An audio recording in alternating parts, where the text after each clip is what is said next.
there. I can't remember exactly where I was when I left off the last game turn, but I'm going to get in a bit more play. It's been a few days and I've played quite a few turns since the last one, and you see, I think we were here about to start turn 3 or 4, and now we're about to start. So I think this is the 10th turn. So Sanglia assault started there, and that fell about here, and then Burgu Saint Angelo assault started here, and several weeks have gone on. But if you have a look, nothing much has changed, because these fellows were already in the fortress of Birgu, and these fellows had moved up around the perimeter.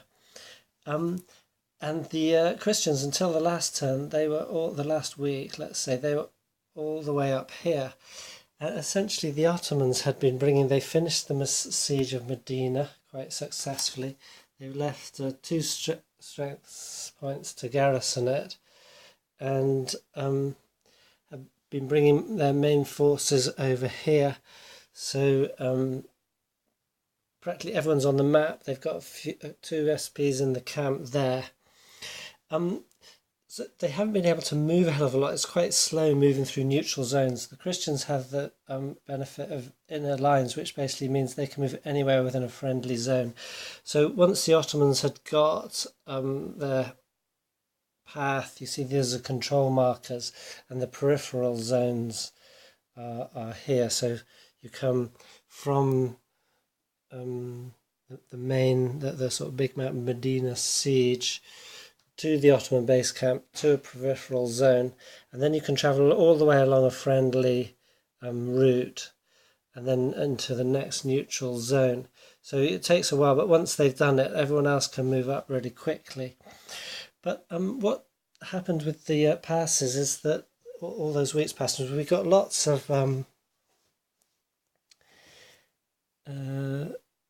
of end of week draws. Now the Christians were gnashing their teeth quite a bit, because the Ottomans would say draw the end of a week, so then they would have to apply various processes, would move to the next week. The Ottomans would start again, then they'd have a few actions, then the Christians would get an end of week which passes, and then they would pass, and it would go to the Christians would get an end of week, and they wouldn't really get a turn. It would go straight back to the Ottomans. So the Christians were getting a bit frustrated, but they have managed to bring on the Piccolo relief force 3 times. So that means that one card didn't cycle to the deck, but it was played, end of week happened, it went back in the deck, they got it again, they played it, went back in the deck. That happened 3 times. So they've actually got some hefty relief forces have come in, and those relief forces managed to come in before the Ottomans closed off Birgu. So now if those relief force comes in, they could sort of move all the way up to, so you can't see very well in the darkness, they could move from a peripheral zone here, and they'd have to stop there and then fight their way in before they could just skip merrily into the fortified zone. So yes, that's been happening. Then also the Christians have been having a lot of the Viceroy cards, which means that the Christian relief force imminence has gone right the way up to 5, and on 8 it will arrive.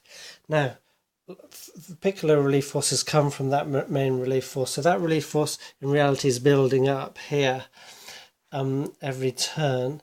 So 3 turns worth have already come on, but the rest will come on the map at some point. They will come on here, and then from here they can go to one of those peripheries.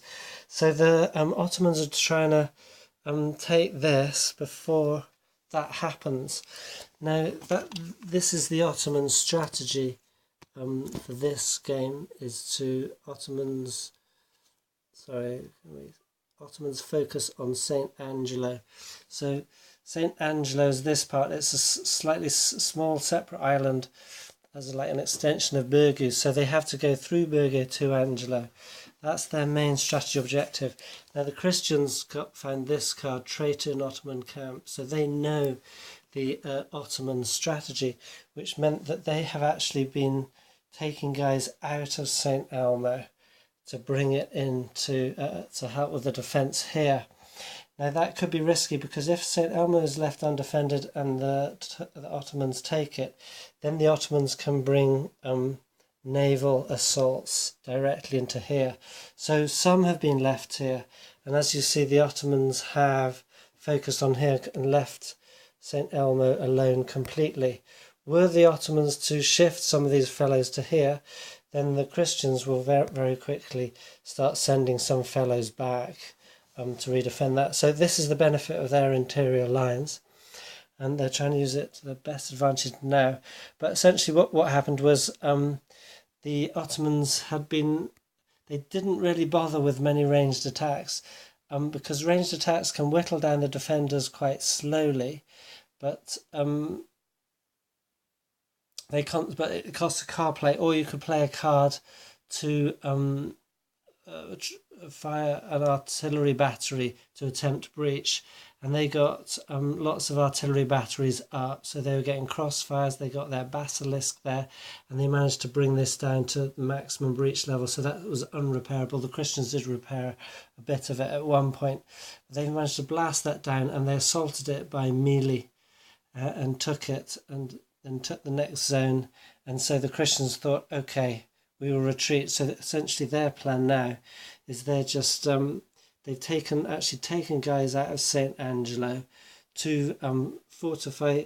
This is, maybe if I move some you can see what's going on a bit better. So you can just see there's a bridge there, that white dot, then the grey dot's a fortified zone. So they've got big force there defending that, then they've got a big force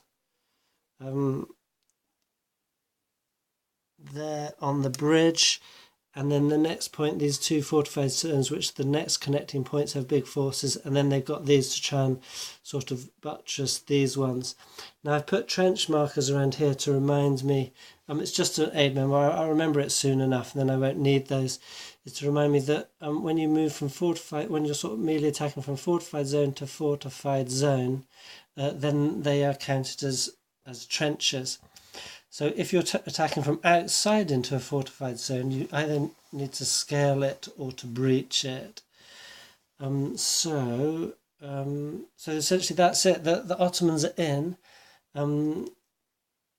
They would have to breach this because there's an open zone. I guess that's an open zone, it being a bridge in between these two places. So the Ottomans, essentially what they need to do is clear out these defenders, bring in their artillery, and then start breaching that area, or take out St. Elmo and bring in, which was successful in the last game, bring in some naval attacks. There's a potential beach landing zone there. These others are fortified zones, so you can imagine trying to scale a fortified wall from a naval attack would be difficult. That, if it's not defended by the Christians, would be a prime target for naval assault, but they would have to take this out first. So, and the time is running out. I mean, they do have there's 20 turns in the game. I believe that's the 11th turn, so we're halfway through. But if the relief force arrives, that's going to be a lot to deal with. And then the other big factor that has come into play, sorry, I've got my phone's on charge, I can't, the lead doesn't go any further. Plague has broken out in the Ottoman camp, so they're losing 8 SPs, more or less a turn, into the general casualties box. Some might come back, but generally they don't for the Ottomans. So time is pressing, but the Ottomans, I mean, both sides are feeling kind of okay, because the Christians are right, like, okay, we know what's going on, we know what we've got to do, and they can focus on that. I mean, for a long time that they actually held for a while one is a siege tower destroyed card, and the other was like repel siege tower or capture siege tower, because when the Ottomans were outside the walls, if they brought up a siege tower, that was a major threat. But they know they're not going to do that now, so they can get rid of those cards. They don't have to focus on that. They They know they just have to defend St. Angelo there to the best of their ability, and they're just a bit gutted that this was breached. That they were although the Ottomans had managed to get onto their fortifications here from the bridge, they held them just by two adjacent tactical zones quite handily, because the Ottomans can only have six SPs on a fortified zone, whereas the Christians can have 20. Now that's rough parity in actual number of men. It's just that the Christian SPs are worth a lot more than something like 80 Christians sort of knights is 1 SP, whereas 200 average Ottoman troops is 1 SP. So you see what I was saying? So the Christians get a better defence within the similar areas than the Ottomans could muster an attack from there.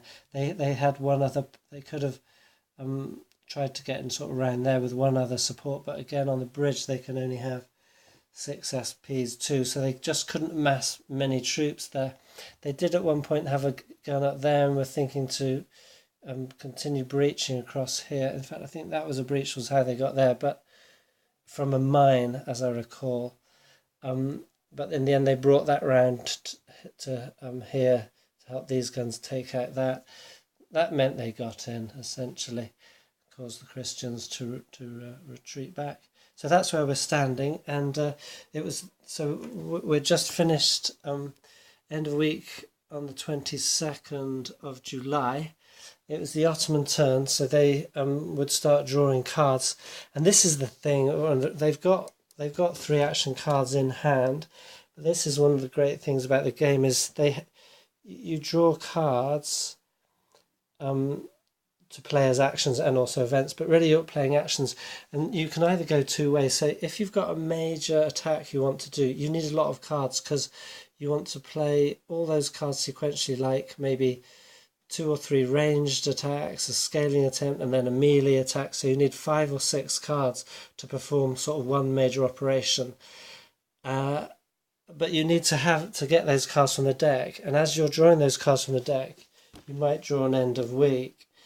Now, if you can build them up, so you could draw 2 cards at a time, and maybe play them, or store some in the hand, play 1, store some, or play store 2, and then pass. And then it's a Christian go, and they might draw the end of the week card that's coming up, and then they play back to you. So that's fine. Then you might take a couple more actions, and then pass back to the Christians. They might not have much to do. They might be hoping to they might be stockpiling decent cards to counter yours, or they might be kind of waiting for you. But if you want to do a major thing, you need a run of cards really to do it, and so that's the risk that Ottomans take. That then they get an end of week, and they have to essentially, you lose your cards. You can only retain 4, and you kind of have to start again. But anyway, so it was the start of the 11th week. That is this 10th week, and the Ottomans, the first card they drew was end of the week. That's how it goes. So they just lost a whole nother week. They've lost 8 more SPs to plague and disease, and they have to start again. They do we do the end of week process, then they will start again. So they can still do what they want to do. They just have this slight burp of an interruption, and those losses, they will get some supplies from that though, but supply is not really a problem for the Ottomans at the moment. And when Burgu falls, they'll have tons and tons of supplies, so soon they will have more than they will ever need, I suspect.